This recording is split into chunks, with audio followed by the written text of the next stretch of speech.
Naseer electronics, mobile shoppe, furniture व e bike centre Salgare घेऊन आले गुढीपाडवा धमाका इलिको कंपनीची ई बाईक सर्वात स्वस्त, एकदम जबरदस्त, फक्त 39,500 पासून पुढे। कोणत्याही कंपनीची जुनी ई बाईक द्या, नवीन ई बाईक घ्या। एक्सचेंज ऑफर, बजाज फायनान्सच्या साहाय्याने 0% व्याजदर, कोणत्याही वस्तू खरेदीवर लकी ड्रॉ कुपन। आमच्या शाखा क्रमांक 1 पोस्ट ऑफिस समोर सलगरे, शाखा क्रमांक 2 हिरा हॉटेल चौक मिरज, शाखा क्रमांक 3 देशिंग कॉर्नर कवठे महांकाळ, शाखा क्रमांक 4 नायरा पेट्रोल पंप समोर हल्याळ रोड आथनी।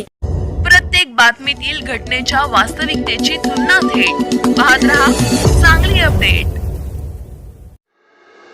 डोंगरवाडी तालुका मिरज येथील प्रदीप अशोक कदम वय वर्ष 42 याच्यावर दोघांनी शेताची वाटणी करून दे म्हणून डोक्यात कोयत्याने वार करून जखमी केले। कदम यांनी मिरज ग्रामीण पोलिसात फिर्याद दिली असून गुन्हा दाखल झाला आहे।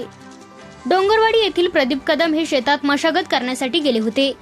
त्याचवेळी कदम यांचे नातेवाईक रोहित उर्फ दादू सुदाम कदम, भाग्यश्री सुदाम कदम हे शेतात आले। या दोघांनी प्रदीप कदम यांना शेतजागेची वाटणी करून दे असे म्हणून रोहित याने हातातील कोयत्याने प्रदीप यांच्या डोक्यात वार केला, तसेच भाग्यश्री यांनी शिवीगाळ केली। यात प्रदीप हे गंभीर जखमी झाले, त्यांना उपचारासाठी रुग्णालयात दाखल करण्यात आले। प्रदीप कदम यांनी दोघांविरोधात मिरज ग्रामीण पोलिसात फिर्याद दिली असून गुन्हा दाखल करण्यात आला आहे।